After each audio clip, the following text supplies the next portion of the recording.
Hello students, welcome to my channel Train Your Brain. Once again, I am ready to train your brain. Are you? So let's start. This is the part 2 of crop production and management. तो first part में हमने 3 points discuss किए थे crop production and management की. कौन कौन से थे वो? Preparation of soil, selection of seed and sowing of seed. तो इससे आगे की बात हम करेंगे. अब नेक्स्ट पॉइंट की बात करना शुरू करेंगे आज हम. तो नेक्स्ट पॉइंट है हमारा improving fertility of soil.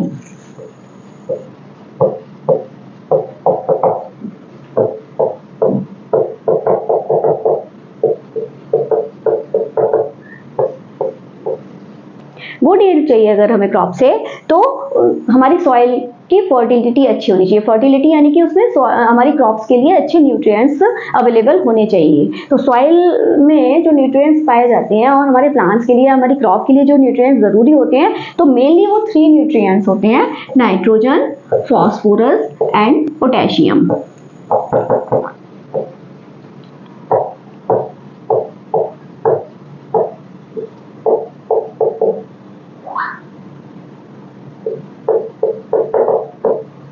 Nitrogen, potassium and phosphorus, ये तीनों के सिंबल मैंने दिए N, P एंड K.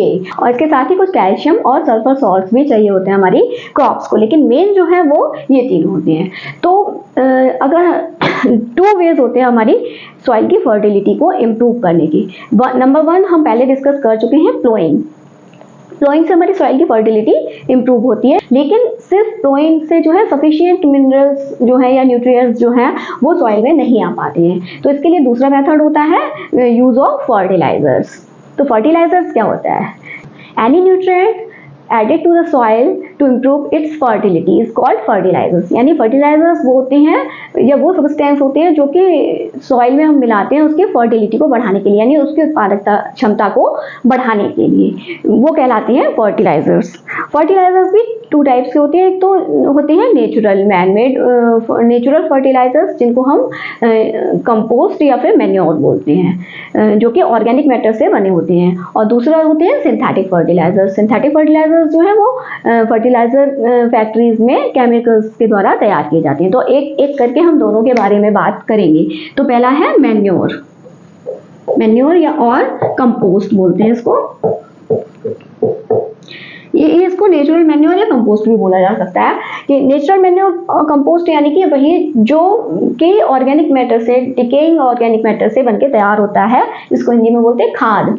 तो उसको बनाने का मेथड ये होता है कि जितना भी एनिमल एक्सक्रीटा, वेजिटेबल पील्स या बचा हुआ जो लेफ्ट ओवर फूड होता है, वो सारा जो है वो फार्मर्स क्या करते हैं, अपने फील्ड में एक पिट बनाते हैं और उसमें सारा इकट्ठा करते हैं. और जितना भी वेस्ट प्रोडक्ट होता है उनके फील्ड का, जैसे कि dried leaves, dried sticks, twigs, sticks, stems, इस तरह का जो भी वेस्ट प्रोडक्ट होता है प्लांट, वो सारा उस पिट में डालते हैं और उसके साथ जो है उसके ऊपर फिर लेयर लगाते जाते हैं सॉइल की. फिर थोड़ा सा वेस्ट मटेरियल, फिर सॉइल, वेस्ट मटेरियल, सॉइल, इस तरह से कई लेयर्स उस पिट में लगा देते हैं. और फिर ऊपर जो सॉइल की लेयर होती है उसको टाइम टू टाइम वो है स्प्रिंकल करते रहते हैं वाटर से, क्योंकि वहाँ पर मॉइस्चर होना बहुत ज़रूरी है. क्योंकि अगर मॉइस्चर नहीं होगा तो वहाँ पर बैक्टीरियल और फंगस जो है उस पर अपनी रिएक्शन से उसको डिकम्पोज नहीं कर पाएंगे. तो ह्यूमिड रहता है वहाँ पर, यानी कि मॉइस्चर रहता है, तो क्या होता है वहाँ पर बैक्टीरिया और फंगस जो है वो बनने लगते हैं और वो सारा ऑर्गेनिक मैटर को डिकम्पोज कर देते हैं. और कुछ टाइम बाद जब सारा ऑर्गेनिक मैटर डिकम्पोज हो जाता है तो मैन्योर या कंपोस्ट बनकर तैयार हो जाती है, जिसको कि फार्मर्स यूज करते हैं अपने एग्रीकल्चर प्रैक्टिस में. और ये जो कंपोस्ट होती है ये बहुत ही अच्छी होती है, क्योंकि ये ऑर्गेनिक मैटर है, ये नेचुरल प्रोसेस से तैयार की गई हैं. तो ये जो प्लांट्स को है वो अच्छा नरिशमेंट देती है. तो कुछ एडवांटेजेस होते हैं कंपोस्ट और मैन्योर को यूज़ करने की. सबसे पहला तो ये बहुत ही लो कॉस्ट की होती है, लो प्राइस की होती है, क्योंकि इसमें कुछ भी पैसा खर्च नहीं करना पड़ता है फार्मर्स को. तो अगर कोई फार्मर्स जो है अगर इकोनॉमिकली वीक है तो वो भी अपना ये कंपोस्ट वगैरह से अपने फर्टिलिटी बढ़ा सकता है अपने फील्ड की. नंबर 2, ये जो है कंपोस्ट और मैन्योर यूज़ करने से क्या होता है कि ऑर्गेनिक प्रोडक्ट, हाँ, जो भी प्रोडक्ट होता है वो ऑर्गेनिकली प्रोड्यूस किया जाता है. तो इस तरह का प्रोडक्ट जो है वो प्रीमियम प्राइस पर सेल होता है मार्केट में, यानी उसकी अच्छी कीमत मिलती है किसानों को. मैन्योर और कंपोस्ट जो है वो जब सॉइल के साथ मिक्स किया जाता है तो सॉइल को एयरी बनाता है और सॉइल को जो है मॉइस्ट भी रखता है, जो कि प्लांट के हेल्थ के लिए बहुत ज़रूरी है। और कंपोस्ट और मैन्योर के साथ जो सॉइल को है वो यूजफुल फंगस, बैक्टीरिया और कुछ वर्म्स भी उसको प्रोवाइड करता है कंपोस्ट। क्योंकि आपने देखा होगा कि कभी खेतों में गए हो तो वहाँ पे देखा आपने अर्थ वर्म या रेड वर्म या वाइट वर्म जो कि सॉइल में मिलते हैं, तो वो क्या करते हैं, वर्म का ये काम होता है कि वो सॉइल को एयरी और उसका टेम्परेचर जो है वो कंट्रोल रखते हैं। और कंपोस्ट यूज करने से जो है वो हमारा ग्राउंड वाटर जो है वो पॉल्यूटेड भी नहीं होता है। ये सबसे बड़ा एडवांटेज है मैन्योर और कंपोस्ट यूज करने का। तो ये हमने बात कर ली यहाँ पर मैन्योर और कंपोस्ट की। अब हम सिंथेटिक फर्टिलाइजर के बारे में बात करेंगे।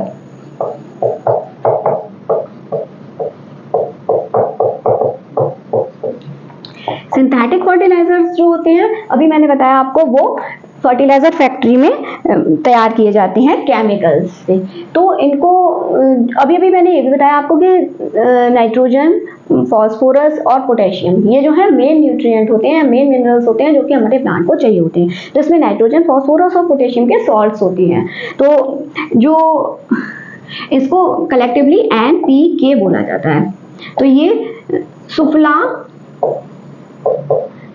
सुजाला ब्रांड का NPK जो है वो मार्केट में अवेलेबल होता है। NPK मीन्स होता है sodium potassium, sodium phosphorus and potassium का जो है NPK नाम का जो फर्टिलाइजर होता है उसमें तीनों न्यूट्रिएंट पाए जाते हैं हमारे प्लांट्स के लिए। अगर आपको ये न्यूट्रिएंट्स अलग अलग चाहिए तो उसके लिए फॉस्फोरस के लिए सुपर फॉस्फेट नाम का, और पोटेशियम के लिए पोटाश नाम का, और नाइट्रोजन के लिए यूरिया नाम का फर्टिलाइजर जो है मार्केट में अवेलेबल होते हैं। अगर आपको ये अलग अलग चाहिए तो ये अलग अलग भी अवेलेबल होते हैं, और आपको कलेक्टिवली चाहिए तो NPK नाम का ये दोनों ब्रांड के फर्टिलाइजर जो है मार्केट में अवेलेबल रहते हैं। DAP नाम का एक फर्टिलाइजर होता है जिसमें डाई अमोनियम फॉस्फेट, ये डाई अमोनियम फॉस्फेट होता है। और एक होता है CAN नाम का फर्टिलाइजर, ये जो होता है कैल्शियम अमोनियम नाइट्रेट, ये भी मार्केट में अवेलेबल होते हैं। इसमें जो है कैल्शियम नाइट्रेट और अमोनियम नाइट्रेट का कॉम्बिनेशन होता है CAN में। तो ये जो फर्टिलाइजर्स होते हैं इनको अपने फील्ड में अप्लाई करने का एक मेथड होता है। वो जो मेथड है वो आप किसी एग्रीकल्चरल एक्सपर्ट से डिस्कस करने के बाद ही इनको अपने फील्ड में अप्लाई कीजिएगा, क्योंकि अगर इनकी क्वांटिटी ज़्यादा या कम होती है तो वो हमारे क्रॉप के लिए हार्मफुल भी हो सकते हैं। तो और हर क्रॉप की जो है वो नीड भी अलग अलग होती है, क्योंकि हर क्रॉप को अलग अलग तरह के न्यूट्रिएंट चाहिए होते हैं। तो ये जो है आपको वो कोई एग्रीकल्चरल एक्सपर्ट ही आपको बता सकता है कि आपको किस क्रॉप के लिए किस तरह का फर्टिलाइजर चाहिए। और फर्टिलाइजर का अलग अलग तरह के फर्टिलाइजर जो है अलग अलग टाइम पर यूज किए जाते हैं। जैसे कि कुछ फर्टिलाइजर्स हैं वो सोइंग ऑफ सीड के टाइम पर यूज किए जाते हैं, कुछ फर्टिलाइजर ग्रोथ के टाइम पर यूज किए जाते हैं जब स्टेम की ग्रोथ हो रही होती है प्लांट में, कुछ फर्टिलाइजर फ्लावरिंग के टाइम पर यूज किए जाते हैं। तो इसीलिए ये जो है आपको किसी की एक्सपर्ट की जो है वो एडवाइस लेकर ही यूज करने चाहिए। अच्छा, एक बात यहाँ पर और ध्यान रखने की है कि ये जो मैन्योर और कंपोस्ट होते हैं ये तो नेचुरल होता है और ये सिंथेटिक फर्टिलाइजर होते हैं। सिंथेटिक फर्टिलाइजर से जो हमारी क्रॉप की ग्रोथ है वो कुछ ज़्यादा अच्छी होती है, लेकिन जो कंपोस्ट और मैन्योर हम यूज़ करते हैं अपने फील्ड में वो हमारी प्लांट की हेल्थ के लिए यानी क्रॉप्स की हेल्थ के लिए और हम सबकी हेल्थ के लिए वो ज़्यादा बेटर होता है। क्योंकि अगर फर्टिलाइज़र का रेगुलर यूज़ होगा यानी प्रोलॉन्ग यूज़ हो जाता है, ज़्यादा टाइम तक यूज़ करते रहेंगे हम अपने फील्ड में, तो हमारे फील्ड की फर्टिलिटी को ये कम करने लगते हैं फर्टिलाइजर्स। और जो वहाँ की सॉइल होती है वो कुछ एसिडिक भी हो जाती है इसकी वजह से। तो एसिडिक सॉइल को ठीक करने के लिए कैल्शियम कार्बोनेट का यूज़ किया जाता है वहाँ पर, जिसको कि लाइम बोलते हैं। तो ये फर्टिलाइजर्स जो सिंथेटिक फर्टिलाइजर्स हैं इनका कुछ जो है हार्मफुल इफेक्ट भी रहता है, क्योंकि ज़्यादा मात्रा में अगर ये यूज़ हो जाती है तो ये ग्राउंड वाटर में चले जाते हैं, जिससे कि ग्राउंड वाटर भी पॉल्यूटेड होता है। तो बेस्ट जो मेथड है वो मैन्योर और कंपोस्ट यूज़ करने का ही है। हमारे इंडियन गवर्नमेंट ने national institute of organic farming जो है वो जगह जगह डेवलप कर रखे हैं। इसका सेंटर जो है वो लुधियाना में है और इसका जो हेडक्वार्टर है वो गाजियाबाद में, और इसके 6 रीजनल ऑफिसेज भी हैं। तो इस तरह से ये पूरे देश में ये मैन्योर और कंपोस्ट को यूज करने के लिए प्रेरित करती हैं फार्मर्स को।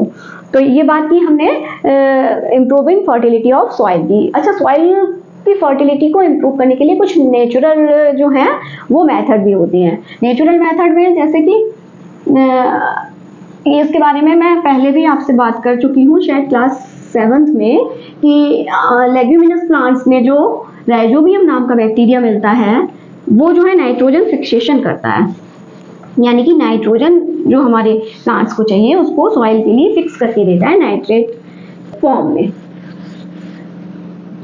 तो वो जो है एक नेचुरल मेथड होता है हमारी फील्ड की फर्टिलिटी को बढ़ाने के लिए। तो ये नेचुरल मेथड भी फार्मर्स जो है वो अपने फील्ड में यूज़ करते हैं। जैसे कि खरीफ क्रॉप के बाद रबी क्रॉप को लगाने में जो बीच में जो टाइम होता है उसमें क्या करते हैं फार्मर्स कि लेग्यूमिनस फूडर होता है। एक फूडर मीन्स चारा, एक फूडर होता है जो कि वो अपने एनिमल के लिए अपने फील्ड में डाल देते हैं। तो खरीफ क्रॉप के बाद वो फूडर डाल देते हैं लेग्यूमिनस फूडर को।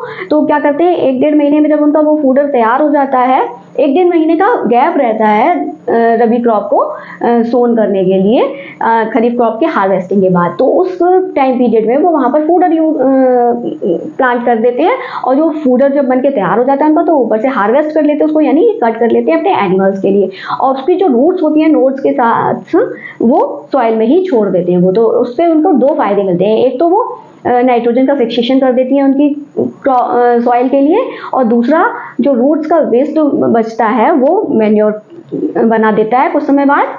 बैक्टीरियल और फंगस और बैक्टीरिया मिलकर उसको डिकम्पोज कर देते हैं, और वो जो है उनके फील्ड के लिए मैन्योर का काम करता है रबी क्रॉप जब वो वहाँ पर सोन करते हैं। तो इस तरह से इस मेथड को जो है इंटरक्रॉपिंग या क्रॉप रोटेशन कहते हैं। जैसे आप लोग क्लास में रोटेशन से बैठते हैं ना, आप लोगों के स्कूल में रोटेशन चलता है ना सिटिंग प्लान में, उसी तरह से ये जो है रोटेशन हो गया, क्रॉप का रोटेशन हो गया, यानी कि पहले खरीफ क्रॉप, उसके बाद फूडर, फिर रबी क्रॉप। तो ये रोटेशन रहता है उनका। तो इससे क्या होता है कि उनकी सॉइल की जो है वो फर्टिलिटी इंप्रूव होती है। अब हम बात करेंगे अपने नेक्स्ट पॉइंट की। तो हमारा नेक्स्ट पॉइंट है, अब हमने फर्टिलिटी भी अपने सॉइल की जो है वो इम्प्रूव कर ली है।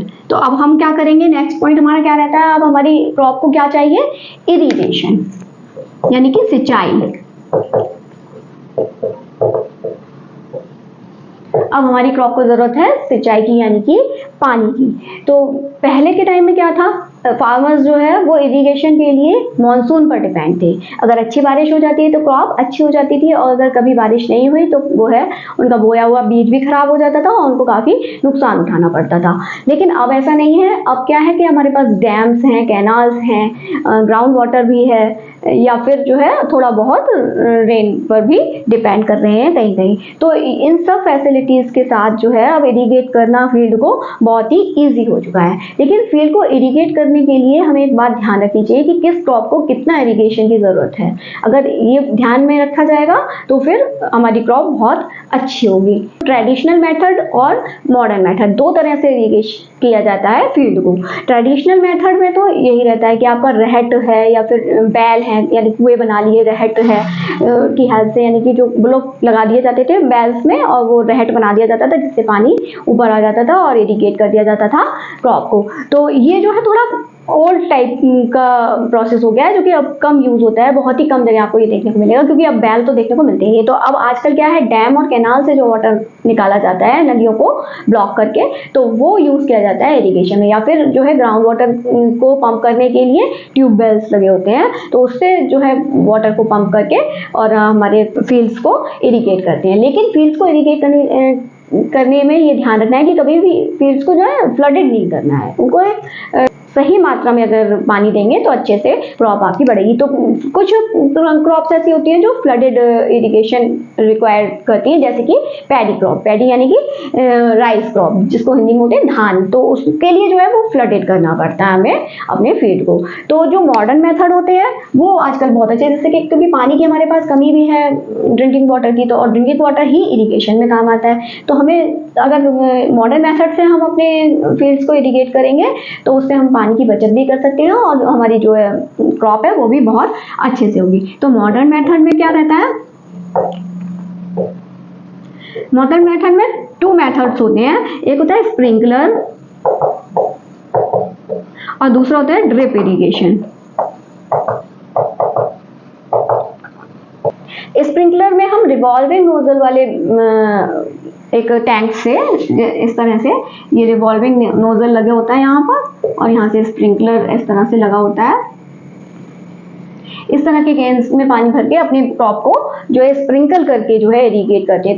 इस तरह का इरिगेशन सैंडी सॉइल और अनइवन लैंड के लिए बहुत ही यूजफुल रहता है, क्योंकि अनइवन लैंड होगी तो वहां पर अगर स्प्रिंकल करके इरिगेट किया जाएगा तो सभी जगह पूरे एरिया में अच्छे से पानी पहुंच जाता है, और सैंडी सॉइल जो है अच्छे से एब्जॉर्ब कर लेती है। अगर वहाँ तेजी से पानी फ्लडेड कर देंगे आप उसको तो वो मिट्टी ही बह जाएगी वहाँ की, क्योंकि वो सैंडी सॉइल है वो जल्दी से एब्जॉर्ब नहीं कर पाती है वाटर को, तो वहाँ पर स्प्रिंकलर का यूज किया जाता है। ड्रिप इरिगेशन जो है वो जनरली जैसे कि वेजिटेबल्स फ्रूट्स की जहाँ खेती की जाती है, वेजिटेबल्स की फ्रूट्स की या फिर फ्लोरल प्लांट, वहाँ पे ड्रिप इरिगेशन बहुत अच्छा काम करता है। ड्रिप इरिगेशन में क्या होता है कि पाइप्स, पतले पतले पाइप्स होते हैं, उनमें इक्वल इंटरवल्स पर पोर्स बना दिए जाते हैं और जहाँ पर के ड्रॉप बाय ड्रॉप जो है वाटर जो है पहुंचता है। जैसे कि यहाँ आपकी फसल लगी हुई है, क्रॉप लगी हुई है और ये क्रॉप के साइड से इस तरह से पाइपलाइन सी निकलती है, तो इससे क्या होता है कि ड्रॉप बाय ड्रॉप जो है पानी पहुंचता है तो वो सीधा उनके रूट्स में सॉइल एब्जॉर्ब करती जाती है और सीधा रूट में पहुंचता है। इससे जो है वाटर वेस्ट भी नहीं होता है और हमारी क्रॉप जो है अच्छे से इरिगेट होती है, मॉइस्चर बना रहता है सॉइल में इससे। तो ये 2 मेथड जो है ये मॉडर्न मेथड कहलाते हैं, स्प्रिंकलर एंड ड्रिप इरिगेशन। अब नेक्स्ट पॉइंट हमारा होगा वीडिंग। अभी आपने इरिगेट कर दिया अपने फील्ड को, आपकी क्रॉप जो है उसमें सैपलिंग्स आ चुके हैं, थोड़ी बड़ी हो गई है और आपने उसको इरिगेट भी कर दिया, यानी कि उसकी सिंचाई भी कर दी, उसको पानी भी पहुंचा दिया है। अब नेक्स्ट हमारा पॉइंट है वीडिंग। वीडिंग में मैंने पहले ही आपको बताया था वीड्स क्या होते हैं। वीड्स जो होते हैं वो अनवांटेड और अनडिजायर्ड प्लांट्स होते हैं जो कि आपकी फील्ड में उगाते हैं, जो कि कम्पीट करते हैं आपकी क्रॉप के साथ, न्यूट्रिएंट्स के लिए, मिनरल्स के लिए, सनलाइट के लिए, एयर के लिए, हर चीज के लिए आपकी क्रॉप को कम्पीट करते हैं। तो ये जो वीड्स होती हैं, रिमूवल ऑफ अनवांटेड प्लांट्स और unwanted herbs is called weeding, यानी कि उन वीड्स को हटाना ही वीडिंग कहलाता है। तो ये वीडिंग के जो है वो कुछ 2-3 टाइप के प्रोसेस हैं जिससे हम वीडिंग कर सकते हैं। तो कुछ मेथड्स हैं जिनके द्वारा हम वीडिंग कर सकते हैं। तो वीडिंग के लिए आप जो मेथड यूज कर सकते हैं उनमें है use of hand, means manually weeding करना, यानी कि हाथ से ही जो बीड्स निकल के आए हैं आपके ग्राउंड में, आपके फील्ड में, उसको आप हैंड पिकिंग मतलब हाथ से ही उखाड़ कर फेंक सकते हैं।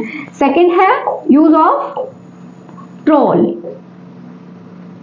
ट्रोल मीन्स होता है खुरपा, यानी खुरपा की यूज से को यूज करके वो इस तरह का ये ब्लेड लगा होता है, ट्रायंगुलर ब्लेड होता है और पीछे जो है वो वुडन स्टॉक होता है। तो ये जो इक्विपमेंट होता है इसकी हेल्प से जो है वो बीड्स को उखाड़ के फेंका जा सकता है। तो ये ट्रोल की हेल्प से बीडिंग होती है। थर्ड है आप use of seed drill.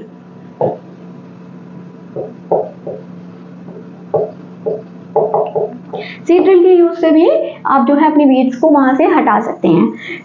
Number 4 use of weedicides. Weedicides जो है वो कुछ केमिकल्स होते हैं जो कि वीड्स के लिए हार्मफुल होते हैं लेकिन आपके क्रॉप्स को बिल्कुल भी हार्म नहीं पहुंचाते हैं। तो वीडिसाइड्स का स्प्रे किया जाता है फील्ड में, जिससे कि वो वीड्स जो हैं वो मर जाते हैं और आपकी क्रॉप जो है वो रह जाती है आपके फील्ड में। तो ये जो वीडिसाइड्स होते हैं इनमें कॉमन वीडिसाइड एक जो है डाइल्यूट सॉल्यूशन ऑफ 2 2,4-D इस नाम का एक वेडिसाइड होता है जो कि यूज किया जाता है। 2,4-D का फुल फॉर्म रहती है 2,4-डाइक्लोरो फिनॉक्सी एसिटिक एसिड। ये 2,4-D की फुल फॉर्म होती है। ये जो है ये वीडिसाइड होता है, केमिकल होता है ये। इसका डाइल्यूट एसिटिक एसिड होता है। इसको वीडिसाइड्स को जो है वाटर में मिक्स करके सॉल्यूशन तैयार किया जाता है और उस सॉल्यूशन को स्प्रे किया जाता है। तो वीडिसाइड जो भी स्प्रे करता है, यानी स्प्रेयर जो होता है, जो भी स्प्रे कर रहा है पर्सन ह्यूमन, तो उसको थोड़ा अपने लिए भी प्रोटेक्शन रखना होता है, क्योंकि उसकी आईज, स्किन और नोज या माउथ इसके कॉन्टेक्ट में नहीं आना चाहिए, नहीं तो ये हार्मफुल रहते हैं। तो उसको मास्क यूज करना चाहिए स्प्रे करने से पहले, और अपना ग्लव्स वगैरह पहन के तब ये काम करते हैं ये लोग फील्ड में वीडिसाइड्स स्प्रे का। तो और 5th पॉइंट जो है वो है बायोलॉजिकल कंट्रोल।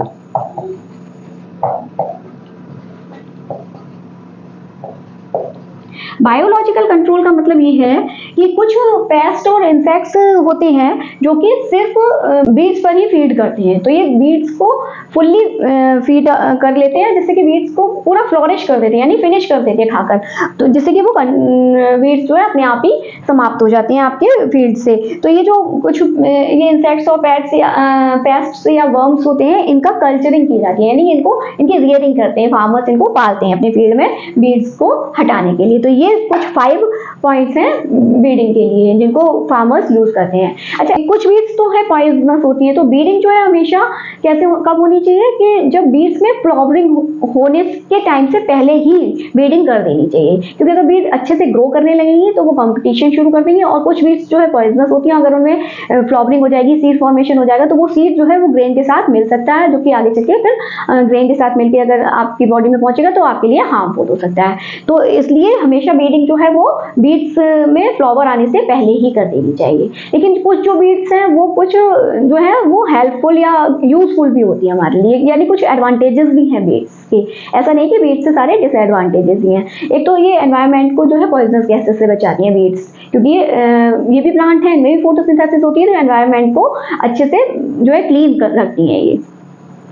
सेकेंड पॉइंट ये है कि ये वर्म्स, बर्ड्स और पेस्ट्स, इंसेक्ट्स को जो है शेल्टर और फूड प्रोवाइड करती हैं, जिससे कि वो ग्रो कर सकते हैं। थर्ड, ये जो है सॉइल को मॉइस्चर और माइक्रोब्स से एनरिच करती हैं। तो ये कुछ एडवांटेजेस हैं। ऐसे ही कुछ इंडियन वीड्स जैसे कि चेनोपोडियम, अमरैंथस, चेनोपोडियम मीन्स बथुआ और अमरैंथस मीन्स होता है आपका ये चौलाई। ये जो है ग्रीन लीफी वेजिटेबल के रूप में भी यूज किए जाते हैं और ये काफी न्यूट्रिशियस भी होते हैं ह्यूमन के लिए। और कुछ बीड्स होते हैं जो मेडिसिनल वैल्यू भी रखते हैं, जैसे कि आर्जेमोन एंड अल्फा अल्फा। ये जो है कुछ बीड्स हैं जो कि मेडिसिनल वैल्यू भी रखते हैं, इनसे मेडिसिन बनके तैयार होती हैं। तो बीड्स जो है वो प्लांट्स के लिए हार्मफुल है, लेकिन एनवायरनमेंट और ह्यूमन के लिए कभी कभी एडवांटेज भी देती हैं वो। तो ये पॉइंट हुआ हमारा बीडिंग का। अब बीडिंग करने के बाद अब आपने बीडिंग भी कर लिया अपने फील्ड में, यानी कि बीड्स को भी रिमूव कर दिया है अपनी फील्ड से। तो अब नेक्स्ट पॉइंट क्या बनेगा हमारे क्रॉप के लिए? अब अच्छे से हमारी क्रॉप जो है वो ग्रो करेगी अगर उसको कंपटीशन नहीं मिलेगा, लेकिन उसके बाद फिर प्रोटेक्शन ऑफ क्रॉप चलेगा। अभी आपने बीड्स को हटा दिया, लेकिन क्रॉप को और भी प्रोटेक्ट करना है। किन किन चीजों से प्रोटेक्ट करना है ये अभी हम यहाँ देखेंगे अपने पॉइंट में। नेक्स्ट हमारा पॉइंट रहेगा क्रॉप प्रोटेक्शन या प्रोटेक्शन ऑफ क्रॉप। तो क्रॉप को किन किन चीजों से प्रोटेक्ट करना है हमें? नंबर 1 तो ग्रेजिंग एनिमल्स से। ग्रेजिंग एनिमल्स यानी कि जो घास चरने वाले एनिमल्स होते हैं, जैसे काउज, शीप, गॉट, बफेलो। तो अगर ग्रेजिंग एनिमल्स आपके फील्ड में घुस जाएंगे तो वो क्या करेंगे, पूरा खा जाएंगे आपकी क्रॉप को। तो इसलिए ग्रेजिंग एनिमल्स से फील्ड को जो है वो प्रोटेक्ट करके रखना पड़ता है। तो इसके लिए क्या करते हैं हम कि या तो अपने फील्ड के चारों तरफ स्पाइनी हर्ब्स, स्पाइनी ब्रांच लगा दिए जाते हैं, जिससे कि ग्रेजिंग एनिमल आपके फील्ड में एंटर ना कर सके, या फिर फेंसिंग कर दी जाती है स्पाइनी वायर की, तो जिससे कि एनिमल्स आपके फील्ड में एंटर नहीं करेंगे। और सेकेंड है आपका प्रोटेक्शन फ्रॉम बर्ड्स या क्रोज। तो बर्ड्स में कोई भी बर्ड है तो उसके लिए क्या करते हैं, स्केयर क्रो इसको हिंदी में बोलते हैं बिजूका। स्केयर क्रो को खड़ा कर दिया जाता है बना के, वो एक मटके को उस पर फेस सा बना दिया जाता है और कुछ बॉडी स्ट्रक्चर सब बना के उस पर कुछ कपड़े वगैरह लटका दिए जाते हैं, तो इस तरह से बिजूका बनाया जाता है। आप लोग ने कभी देखा भी होगा फील्ड्स में खड़ा हुआ, तो स्केयर क्रो को वहां पर खड़ा कर दिया जाता है बना के, जिससे कि बर्ड्स जो है वो डर की वजह से नहीं आती हैं, स्केयर्ड हो जाती हैं उससे, उनको लगता है कि कोई ह्यूमन है फील्ड में। एंड थर्ड पॉइंट है हमारा protection from insects and pests. अब हमारी क्रॉप जो है वो अच्छे से ग्रो कर रही है, तो क्या है, उसको हमें पेस्ट और इंसेक्ट से भी प्रोटेक्ट करना है। इंसेक्ट्स से प्रोटेक्ट क्यों करना है कि कुछ इंसेक्ट्स ऐसे होते हैं जो ग्रीन लीफ पर फीड करते हैं, तो इस तरह के इंसेक्ट्स अगर अटैक कर दें हमारे फील्ड में, जैसे कि बहुत ही कॉमन एग्जांपल है इसका ग्रास ऊपर और लोकस्ट। ग्रास ऊपर आपने लोकस्ट यानी हिंदी में बोलते हैं टिड्डी दल, तो लोकस्ट अभी आपने कोरोना के टाइम में भी सुना था कि कोरोना के टाइम में भी टिड्डी दल आ गया था जो कि क्रॉप्स को नुकसान पहुंचा रहा था। तो उस समय कहा जा रहा था ना कि एक तो कोरोना की ये प्रॉब्लम है और ये सेकंड प्रॉब्लम और आ गई है, जिससे कि हमारा जो है पूरा जो है फसल वगैरह खराब हो जाएगी। तो लोकस्ट जो होती है, ग्रास ऊपर जो होती है, वो क्या करते हैं, एक दल में रहते हैं, यानी कि उनका जो पूरा कॉलोनी होती है वो एक साथ ही आते हैं, कहीं स्वार्मिंग करते हुए आएंगे और पूरा का पूरा फील्ड का जितनी भी क्रॉप होगी उसको पूरा चट कर जाते हैं, मीन्स पूरा खा लेते हैं उसको, तो इससे काफी नुकसान होता है। तो इसलिए उन इस तरह के इंसेक्ट्स या पेस्ट्स, यानी कि कुछ इंसेक्ट ऐसे होते हैं जो कि डिजीज कॉज करते हैं, या कुछ आपके जो फ्रूट्स हैं या आपकी जो ग्रेन्स हैं, इनका जो फ्रूट्स आ रहे हैं आपकी क्रॉप में उसको डैमेज कर देते हैं, तो इन सब से हमें प्रोटेक्शन चाहिए होता है। या कुछ माइक्रोब्स होते हैं जैसे वायरस, बैक्टीरिया, फंगस, ये जो है वो तरह तरह की डिजीज कॉज करते हैं हमारी क्रॉप को। तो इन सब से प्रोटेक्शन के लिए हमें पेस्टिसाइड्स और इंसेक्टिसाइड्स यूज करने होते हैं, पेस्टिसाइड्स और इंसेक्टिसाइड्स। तो पेस्टिसाइड और इंसेक्टिसाइड्स का स्प्रे करते हैं हम अपने फील्ड्स में, जिससे कि हमारे क्रॉप जो है वो इंसेक्ट्स और पेस्ट से जो है वो प्रोटेक्ट रहती है। तो ये इस तरह से हम अपनी क्रॉप का प्रोटेक्शन करते हैं। अब नेक्स्ट, अब क्रॉप प्रोटेक्शन भी हो गया। अब क्रॉप जो है आपकी अच्छे से ग्रो कर रही है, तो एक टाइम के बाद वो क्रॉप जो है वो मैच्योर होने लगेगी, यानी राइप होने लगेगी, पकने लगेगी। तो जब हमारी क्रॉप पक के तैयार हो जाती है, यानी मैच्योर हो जाती है, तो हमें क्या करना होता है, हार्वेस्टिंग करनी होती है। तो नेक्स्ट पॉइंट हमारा यही रहेगा, हार्वेस्टिंग।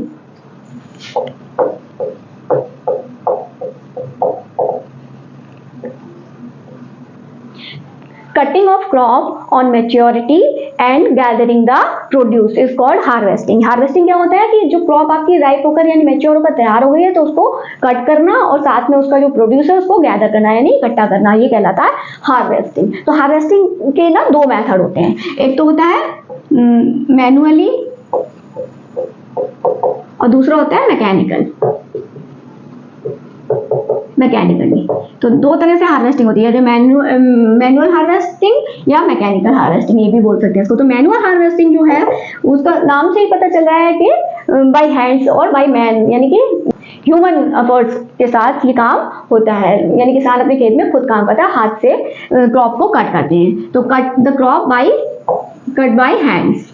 हैंड्स से कट करने के लिए किसका यूज करते हैं, किस इक्विपमेंट का यूज करेंगे, सिकल का यूज किया जाता है। सिकल से जो है क्रॉप को, जैसे कि गेहूं है या मक्का है, इस तरह की क्रॉप्स जो है पक के तैयार हो गई हैं अगर, तो उनको काटने के लिए क्या करते हैं, नीचे से ही वो बैठकर आराम से नीचे से सारी क्रॉप को कट करते हैं, और फिर कट करने के बाद क्या करेंगे, उसको थ्रेसिंग करेंगे। थ्रेसिंग करने से क्या होता है कि जो आपका सीड है या ग्रेन है, जो प्रोड्यूस है, वो अलग हो जाता है और वो जो स्टॉक जो है रह जाता है पूरा। तो जो पूरा प्लांट होता है उसको तो फूडर की तरह यूज करते हैं, यानी एनिमल्स को दे देते हैं वो खाने के लिए अपने, और जो अब आपका उसके साथ सीड के साथ कुछ चॉप एंड हस्क, यानी कि भूसा सा बचता है, तो उसको जो है सेपरेट करने के लिए थ्रेसिंग कैसे करते हैं, थ्रेसिंग करने के लिए क्या करते हैं कि किसी स्टोन स्लैब पर बीट करते हैं अपनी फसल को, जो भी क्रॉप उन्होंने कटिंग की है ना, पूरा स्टॉक के साथ, स्टेम के साथ कटिंग करते हैं नीचे से, तो उसमें स्टेम से पकड़कर उसको बीट करते हैं, यूं पकड़ पकड़ कर सुखाने के बाद, तो जैसे कि उनका जो है ग्रेन और चफ अलग हो जाता है और जो है पीछे का स्टेम जो है वो अलग हो जाता है, तो उसको वो फूडर की तरह यूज करेंगे। और जो ग्रेन और चफ और हस्क जो है उसमें मिला हुआ होता है ग्रेन के साथ, तो उसको फिर और सेपरेट करते हैं, हस्क को और ग्रेन को भी सेपरेट करने के लिए विनोइंग प्रोसेस यूज की जाती है। तो कटिंग के बाद क्या करेंगे, थ्रेसिंग करेंगे, थ्रेसिंग के बाद विनोइंग। विनोइंग क्या होती है, विनोइंग जो है उसमें एक इक्विपमेंट यूज होता है, विनो।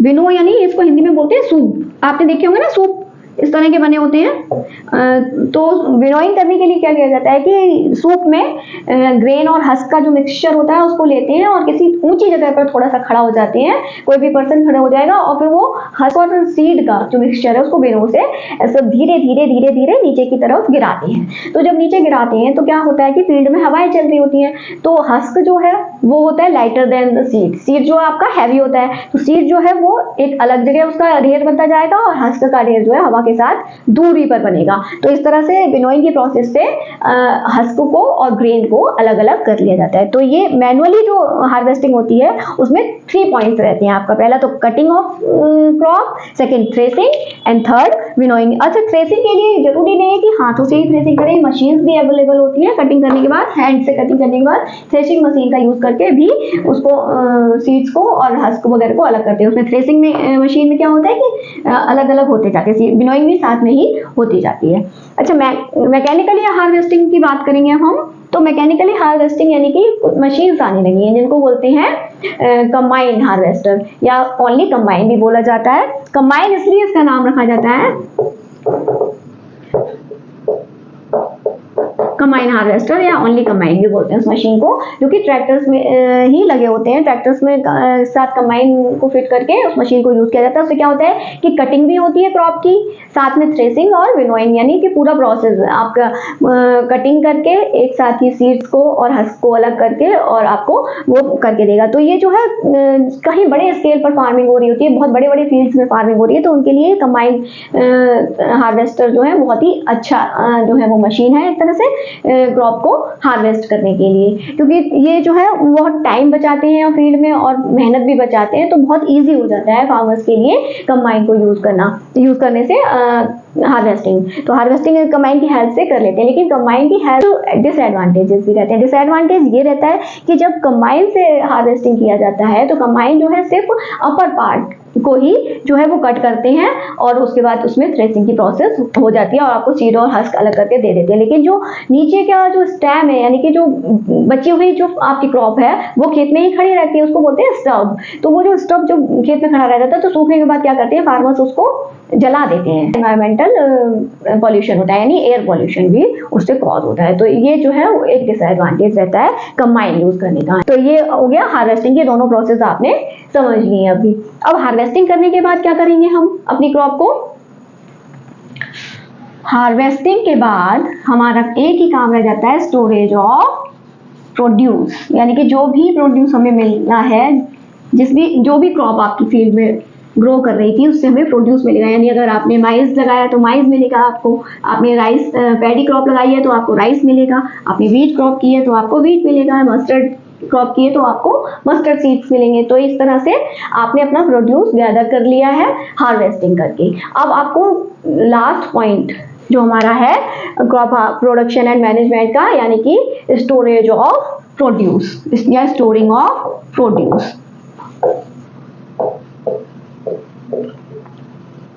तो स्टोरिंग ऑफ प्रोड्यूस के लिए कुछ बातें जो है, यानी अपना प्रोड्यूस को स्टोर करने के लिए कुछ बातें बहुत ध्यान रखने की है। सबसे पहली बात तो ये ध्यान रखने की है कि फार्मर्स को अपना जो सीड्स हैं या ग्रेन है उसको सबसे पहले अच्छी तरह से सुखा लेना चाहिए अंडर द सन, यानी धूप में अच्छी तरह से सुखाना चाहिए, क्योंकि उसमें मॉइस्चर नहीं होना चाहिए, कोई भी बैक्टीरियल या फंगल इन्फेक्शन नहीं होना चाहिए। और उसको प्रोटेक्ट किस किस चीज़ से करना है हमें, fungal infection, bacterial infection, rodents and pests and insects, इन सब चीज़ों से हमें उससे प्रोटेक्ट करना है। तो सफिशिएंटली ड्राइड जो आपका ग्रेन है उसको या तो इसमें मेटेलिक कंटेनर या बिन्स में स्टोर करके रखते हैं, तो या फिर जो है एक साइलो, मेटेलिक बिन्स नहीं अगर आपके पास है तो साइलोज साइलोज जो है वो कंक्रीट और सीमेंट से मिलकर जो है एयर टाइट कंटेनर टाइप बनाए जाते हैं, जिनमें कि आपका सीड जो है वो अच्छे से प्रोटेक्ट करके, एयर टाइट से आप समझते हैं कि उसमें मॉइस्चर नहीं जाएगा तो किसी भी तरह का इन्फेक्शन नहीं होगा। और वो बहुत बड़े बड़े एयर टाइट कंक्रीट वगैरह के बने होते हैं, तो उससे रोडेंट्स वगैरह का भी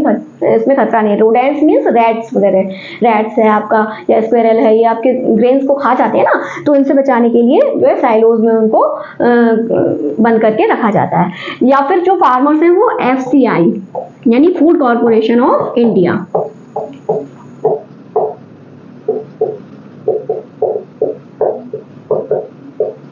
फूड कॉर्पोरेशन ऑफ इंडिया जो है वो आपके फार्मर्स से जो है वो उनका परचेज कर लेती है सारा ग्रेन या सारा प्रोड्यूस परचेज कर लेती है, और फिर FCI के जो गोडाउन्स होते हैं वहां पर उनको गनी बैग्स में भर के रखा जाता है। उन गनी बैग्स के ऊपर पेस्टिसाइड्स का को स्प्रे किया जाता है। जैसे आप देखते हैं ना, कभी गेहूं खरीद के लाते हैं तो आपको उनके गनी बैग्स में से कुछ स्मेल सी आती है, तो वो पेस्टिसाइड वगैरह उसके ऊपर स्प्रे करके रखते हैं, जिससे कि रोडेंट्स और आपके बीवल्स और ये पेस्ट और इंसेक्ट्स होते हैं, जिससे कि उनको बचा के रखा जा सके। तो अगर आप कहीं घर में भी कहीं कोई स्टोर करके रखता है अपने पास, तो एक बड़े बड़े मेटालिक कंटेनर्स में रखेंगे, तो उसके साथ क्या करते हैं, या तो ड्राइड नीम लीव्स को मिक्स करके रखा जाता है, जिससे कि उसमें बीवल्स यानी घुन नहीं पड़ते हैं और आपका जो ग्रेन है वो सेफ रहता है। या फिर जो है प्रोटेक्शन टैबलेट्स आती है मार्केट में, पारद नाम की, पारद ब्रांड की प्रोटेक्शन टैबलेट आती है। ये इंसेक्ट प्रोटेक्शन टैबलेट्स जिनको यूज किया जाता है, वो टैबलेट्स डाल के रखी जाती है, जिससे कि आपका जो ग्रेन्स है वो बिल्कुल सेफ रहते हैं। तो स्टोरिंग अगर हमने प्रॉपर नहीं किया अपने ग्रेन को, तो फिर वो सारी मेहनत बेकार चली जाती है। इसलिए स्टोरेज जो है वो सही से करना चाहिए हमें। तो ये सारे पॉइंट्स जो हैं आज कंप्लीट होता है हमारा topic crop production and management. तो ये टॉपिक जो है आपको कैसा लगा मुझे कमेंट करके ज़रूर बताइए। अगर अच्छा लगा है तो लाइक कीजिए, अपने फ्रेंड्स के साथ शेयर भी कीजिए। अगर चैनल पर नए हैं तो चैनल को सब्सक्राइब कीजिए और बेल आइकन को ज़रूर हिट कीजिए, जिससे आने वाली वीडियोस के नोटिफिकेशन आपको मिलते रहे। अब मिलूंगी आपसे नेक्स्ट वीडियो में, तब तक के लिए कीप स्टडीइंग, क्योंकि पढ़ेगा इंडिया तभी तो बढ़ेगा इंडिया। नमस्ते।